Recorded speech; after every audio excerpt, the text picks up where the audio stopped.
हो जाना, वो चीज एक हमें दिखाई दे रही है कि बच्चा पैदा हुआ और पीठ में या गले से लेकर के पीछे तक कहीं पे भी कोई बड़ा दाना या फोड़ा बन जाना, वो भी एक बर्थ डिफेक्ट में आता है, जिसकी वजह से बच्चे को बहुत ज्यादा दिक्कत और परेशानी हो सकती है।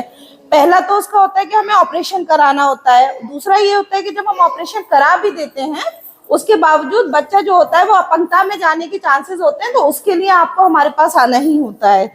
अच्छा, एक बीमारी होती है बर्थ डिफेक्ट में हमारे जो आती है, जो जन्म से होता है, वो एक बीमारी होती है डाउन सिंड्रोम, जो हमें बीमारी ही नहीं लगती। अक्सर लोगों को बीमारी ही नहीं लगती कि वो बीमारी है। क्यों?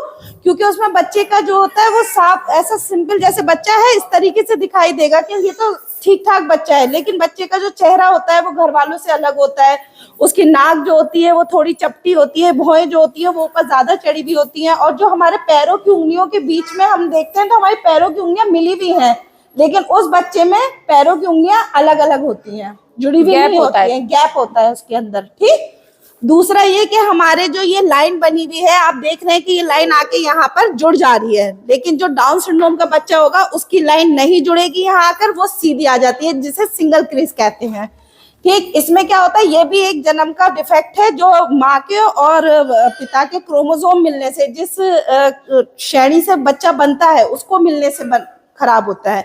जो 21वां क्रोमोसोम होता है, हमारे टोटल 46 होते हैं, जो 21वां होता है जब उसका डिवीजन ज्यादा हो जाता है तब ये वाली बीमारी हमारी पैदा होती है, जिसे हम डाउन सिंड्रोम कहते हैं। ठीक है। इसमें भी हमारे यही होता है कि बच्चा जो होता है हमारा थोड़ा समय से या और बच्चों से थोड़ा पीछे हो जाता है, थोड़ा उसका दिमाग का विकास जो होता है वो कम हो जाता है। कुछ बच्चे पैदा होते हैं जिनके पैरों में टेढ़ापन होता है, या तो वो अंदर की तरफ टेढ़े होंगे या वो बाहर की तरफ होंगे। ठीक है।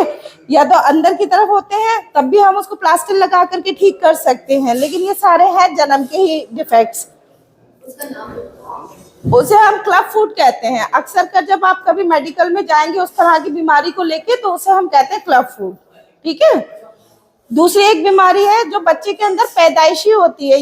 ये बीमारी बड़ी खतरनाक बीमारी हम कहेंगे, क्योंकि ये हमें पता जब चलती है जब अच्छा खासा समय हमारा बीत चुका होता है। ये होता है बच्चे का जन्मजात बहरापन। ये हमें नहीं पता चलेगा, अभी तो हम छोटा बच्चा है, हम कहेंगे भाई बच्चा हमें नहीं देख रहा है, नहीं सुना, लेकिन जब हमें कब पता चलेगा, बच्चा पहुंच जाएगा 6-7 महीने का, 8 महीने का या 1 साल का, जब हमारे पास आते हैं कि भाई बच्चा हमारा सुन नहीं रहा, हमें देख नहीं रहा। ये बड़ा खतरनाक चीज है, लेकिन अभी इसका इलाज मौजूद है। तो अगर आपके आसपास, आपके घर में या आपके गांव में या आपके एरिया में कोई भी इस तरीके का बच्चा है, ये सब बातें आपको इसलिए बताई जा रही है ताकि आप आगे भी इन चीजों को फैला सके। ठीक। उनको हमारे पास भेजें। एक होता है ये दिल की बीमारी, जैसे अभी मैडम ने बताया कि जब गर्भ में परेशानी, जैसे हम CHD कहते हैं, कंजेनाइटल हार्ट डिजीज। ठीक। हमारे ये मेडिकल लाइन में दिल की परेशानी आप आम जबान में कह सकते हैं।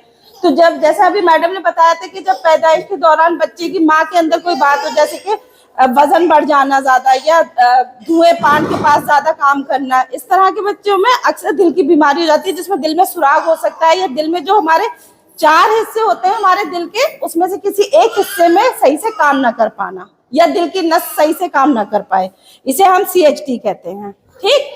अच्छा, इस सब चीजों को हम पहचान कैसे सकते हैं? हमें ऐसे तो नहीं दिखाई देगा कि दिल में सुराग है भाई बच्चे के, तो ऐसे हमको नहीं दिखाई देगा। तो इसको पहचानने के लिए कुछ हमारे पास जो कार्ड्स हम लोग यहाँ पे बना के अपने मरीजों को देते हैं या उन्हें समझाने के लिए कोशिश करते हैं, तो वो हम इन कार्ड्स के थ्रू करते हैं, अभी आपको भी देंगे। ठीक है। जैसे कि किसी को दिल की परेशानी आ रही है बच्चे को, किसी को हम कहते हैं भाई CHD है इस बच्चे को, इसको कंजेनाइटल हार्ट डिजीज है, पैदाइशी से दिल की बीमारी है, तो उसमें हमें क्या क्या एहतियाती बरतनी है। जब आपको पता चल गया कि बच्चे को ये बीमारी हो गई, बच्चे को दिल की परेशानी हो गई, तो आप इसमें क्या क्या चीजें करेंगे जो आप अपने बच्चे को प्रिवेंट कर सके, अपने बच्चे को सिक्योर कर सके, उसकी जिंदगी को बचा सके। ठीक। सबसे पहले कुछ चीजों का हमें ख्याल रखना होता है, कुछ वार्निंग साइंस होते हैं, कुछ खतरे के निशान होते हैं जो आपको करने हैं। जैसे कि अगर बच्चे को सांस लेने में थोड़ी सी भी दिक्कत हो रही है, परेशानी हो रही है, या बच्चा जो है वो तेज तेज सांस ले रहा है, जैसे पसली चलना आप लोग कहेंगे अपने जुबान में, ठीक है, निमोनिया अक्सर बन जाता है, ये सब चीजें बच्चे को कंजेनाइटल हार्ट डिजीज यानी कि दिल की परेशानी में आप नोटिस करेंगे। बार बार बच्चे की पसली चलेंगी, बार बार बच्चे को सांस लेने में दिक्कत होगी, ठीक है, उल्टी करेगा बच्चा, दस्त करेगा बच्चा बार बार, यानी कि कुल मिला के बच्चा पनपेगा नहीं। बच्चा खा नहीं पाएगा कुछ भी अच्छी तरीके से। आप खिलाएंगे, बच्चा नहीं खाएगा, कि खा पी लिया उसने पलटी कर देना है। बच्चे को बार बार बुखार आएगा। 2 बच्चे अगर एक ही उम्र के आप देखोगे तो जिसको दिल की बीमारी आ रही है वो बच्चा जो है वो सुस्त रहेगा, ज्यादातर थोड़ा चलेगा थक जाएगा, पसीना छूट जाएगा, उसका हाँफ जाएगा, वो बच्चा नीला पड़ने लगेगा, वो बच्चा बुखार बार बार आएगा, खांसी बार बार आएगी उसको। तो ये सब चीजें अगर किसी बच्चे में आपके आसपास या कहीं पर भी हो रही है तो आप उससे कहें कि डॉक्टर से जाके चेकअप करवाएं। ठीक, अब हमें पता चल गई भाई बच्चे को दिल की बीमारी हो गई, अब हमें क्या करना है? अगला हम डॉक्टर के पास जाएंगे, लेकिन डॉक्टर हर वक्त हमारे पास नहीं रहेगा। लेकिन हमें क्या करना है? बच्चे को हमें रखना है, माँ बाप को रखना है बच्चे को। तो हम उसके साथ क्या क्या चीजें करेंगे जो हमारा बच्चा सिक्योर रह सके, हमारे बच्चे की जिंदगी सिक्योर रहे। तो समय पे सबसे पहला जो काम है वो जो डॉक्टर हमें दवा एडवाइस करेगा, जो डॉक्टर हमें दवा बताएंगे, वो हमें समय के समय देनी है। समझ आई बात? सबसे बड़ी चीज है हमें समय के समय दवा देनी है। दूसरा, हमें रेगुलर तौर पे, रोजाना के तौर पे या हफ्ते के तौर पे या महीने के तौर पे अपने बच्चे का वजन नापता रहना है कि बच्चे का वजन तो नहीं घट रहा बहुत तेजी से। ठीक, बच्चे को एक अच्छा पोषण आहार देना है। ठीक, पोषण आहार में क्या क्या चीजें, जैसे कि हरे पत्तेदार सब्जी देंगे, चावल देंगे, दलिया देंगे, खिचड़ी देंगे बच्चे को बना के, फल देंगे बच्चे को, ये सारी चीजें हम देंगे। बच्चे को सफाई का सबसे ज्यादा हम ख्याल रखेंगे, क्योंकि एक परेशानी उसको हो गई भाई, दिल की परेशानी बच्चे को बन गई हमारे। अब ऐसा ना हो कि गंदगी रहने की वजह से या बच्चे के हाथ गंदे थे उसने उसी से खाना खा लिया तो वो दूसरी कोई इन्फेक्शन पनप जाए, दूसरी कोई बीमारी पनप जाए। तो बच्चे के हाथ हमें धुलवाने हैं, खाना खाने से पहले, खाना खाने के बाद। बच्चा कोई पदार्थ छू रहा है फौरन उसके हाथ धुलवाने हैं हमें। दूसरा, बच्चा हमेशा दांत साफ रखेगा अपना। ठीक, अंदर मुंह में कोई इन्फेक्शन नहीं जाना चाहिए बिल्कुल भी। इसीलिए खाना खाने से पहले भी कुल्ली करवानी है अच्छे से, खाना खाने के बाद भी कुल्ली करवानी है अच्छे से। दूसरा एक काम ये भी करना है कि जहां पे ज्यादा धुएं पान की चीज होती है, कोई बीड़ी पी रहा है, सिगरेट पी जा रही है कहीं पर, या धुएं, आप बहुत सी जगह चूल्हे पे आज भी खाना बनता है, उस जगह हमें उस बच्चे को बिल्कुल नहीं रखना है। अगर हम उस जगह बच्चे को रखेंगे, बच्चे को सांस की दिक्कत फौरन शुरू हो जाएगी। ठीक, फिर संभालना मुश्किल पड़ जाएगा। इसलिए ये सारी चीजें आपको इसलिए बताई जा रही है ताकि आप इस चीज को, अगर कोई बच्चा इस तरीके का आपको डिटेक्ट हो गया है, आपको मिल गया है, तो उस बच्चे को आप एहतियाती बतौर उन चीजों को समझाई जाए। हमारे पास आप लोग आ गए, बहुत से लोग ऐसे हैं जिनके बच्चों को ये परेशानी होगी और हम तक नहीं पहुंच पाए हैं अभी, तो वो आपके जरिए हम तक पहुंच जाएंगे। ठीक है, और दूसरा ये काम आपको जरूर करना है, हर बच्चे के साथ करना है, उसको चाहे कोई परेशानी हो या ना हो, बच्चे का टीकाकरण जरूर करवाना है। ठीक है, अब डाउन सिंड्रोम के बारे में ये आपको बताएंगे। तो ज्यादातर तो आपको बता ही दिया है कि जन्मजात बीमारियां क्या क्या होती हैं। मैं एक आधी एक्सप्लेन उसमें करूंगी। जैसे कि पहले डाउन सिंड्रोम, इसमें इस बीमारी में क्या होता है कि जो बच्चा जब बनता है तो उसमें क्रोमोसोम का नंबर बढ़ जाता है, यानी कि सिंगल पेयर में होते हैं वो ट्रिपल हो जाए, 3 गुना बढ़ जाएंगे या 4 गुना बढ़ जाएंगे, जिसकी वजह से बच्चे की जो बनावट होती है वो भी बदल जाती है। जैसे कि उसका फेस, गोल सा फेस लगेगा, नाक उसकी चपटी होगी, और ये थोड़ी जो है वो छोटी सी होती है। हाथ की जो क्रीज होती है, इसमें सब हाथ की क्रीज सिर्फ सिंगल होगी, हमारी 3-4 होती है, उसकी सिंगल होती है। और ये वाली जो हमारी फिंगर होती है वो थोड़ा कर्व में हो जाती है। देखने से अच्छे से हम आइडेंटिफाई कर सकते हैं कि हाँ ये बच्चा डाउन सिंड्रोम हो सकता है। लेकिन कंफर्म करने के लिए भी उसके लिए एक टेस्ट होता है, जो टेस्ट थोड़ी सी महंगी जांच होती है, वो टेस्ट कराया जाता है, जिससे ये पता चल जाता है कि ये बच्चा इस बीमारी से ग्रस्त है।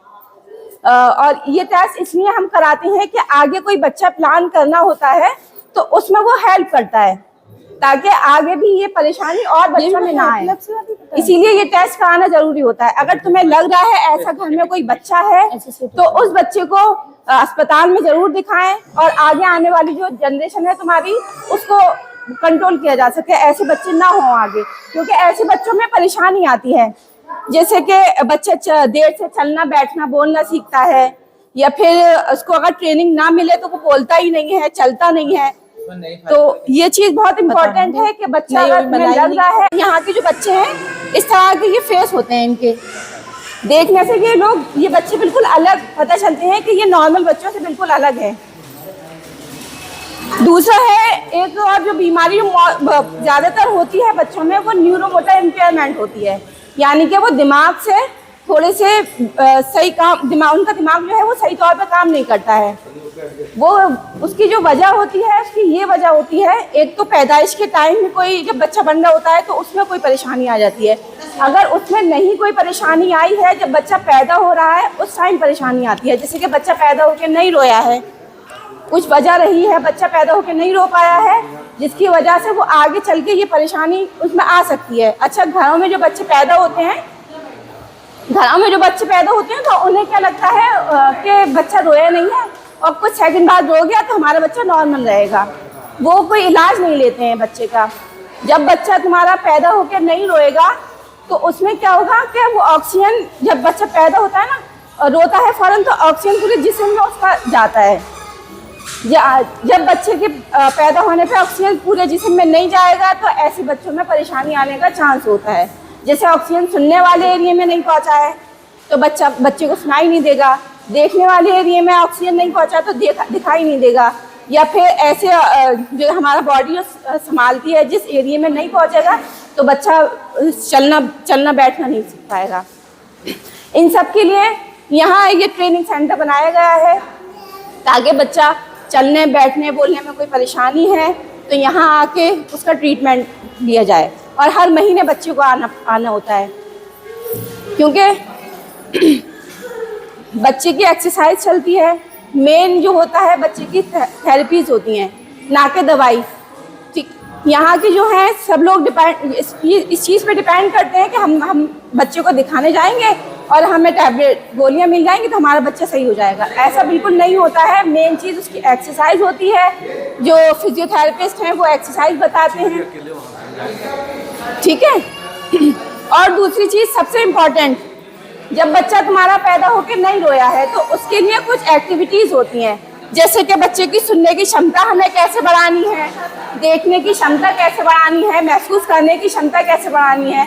सुनने की क्षमता बढ़ाने के लिए होता है बच्चे को रंग बिरंगे खिलौने, रंग बिरंगे कपड़े वगैरह या आसपास अच्छी अच्छी पेंटिंग्स लगानी होती हैं ताकि बच्चा कलर देखे, कलर पहचानना शुरू करे, ठीक है। दूसरी चीज़ होती है बच्चे को हर सतह पे हमें लिटाना होता है ताकि बच्चा महसूस करना शुरू करे। कभी सीधा लिटाएंगे, कभी करवट दिला दी, हर 2-2 घंटे पे बच्चे के साथ मूवमेंट कराना होता है। सीधा लिटा दिया, फिर चटाई है गद्दे पे लिटाएंगे, करवट से लिटाएंगे ताकि बच्चे में महसूस करने की क्षमता बढ़े। सूंघने की क्षमता बढ़ाने के लिए होता है बच्चे के आसपास, बच्चा जिस कमरे में है वहाँ पे थोड़ा सा फूल वूल रखो, खाने की खुशबू बच्चे को देनी है ताकि सूंघने की क्षमता बच्चे की बढ़ सके। सुनने की क्षमता बढ़ाने के लिए भी एक्टिविटीज़ होती हैं, जैसे कि बजने वाले खिलौने बच्चे को दें, ठीक है, या फिर थोड़ा सा म्यूजिक, घंटी वंटी की आवाज़ बच्चे को सुनाएं। अलग अलग तरह से आवाज़ सुनानी होती हैं बच्चे को ताकि सुनने की क्षमता बढ़ सके और आप लोगों को भी पता चले कि हमारा बच्चा रिस्पॉन्स दे रहा है नहीं दे रहा है, मतलब उसको सुनने में कोई परेशानी तो नहीं आ रही है। ये सब मदर को ही देखना होता है, क्योंकि मदर 24 घंटे बच्चे के पास रहती है, तो उसे आइडिया होता है कि मेरा बच्चा, जब मैं बात कर रही हूँ तो मेरा बच्चा आँख मिला के मुझसे बात कर रहा है या फिर हंस रहा है या नहीं हंस रहा है। अगर आपको लग रहा है कोई ऐसी परेशानी है बच्चे में तो आप ज़रूर विजिट करें मेडिकल में या फिर अस्पताल में, क्योंकि बच्चे के पास ज़्यादा टाइम नहीं होता है, सिर्फ 2 साल तक का टाइम होता है। अगर बच्चा हमारे पास सही टाइम पे आ जाता है तो उसका चांस रहता है कि बच्चा अपनी नॉर्मल लाइफ जी सके, ठीक है। 2 साल तक का टाइम बहुत इम्पोर्टेंट है बच्चे का, अगर ऐसे बच्चे हैं तो आप लोग आसपास देखें कि अगर तुम्हें लग रहा है कि ये 3 महीने का है, 4 महीने का है, अभी गर्दन नहीं संभाली बच्चे ने, ये 6 महीने से ज़्यादा का हो गया है, बैठना नहीं शुरू किया है, तो कुछ ना कुछ इसमें परेशानी है, तो इसे जल्दी से जल्दी दिखाया जाए ताकि बच्चा अपनी नॉर्मल लाइफ जी सके। अगर हमारे पास सही टाइम पे आएगा तो उम्मीद होती है उसकी कि बच्चा सही हो जाए, ठीक है। तो आप लोग इसे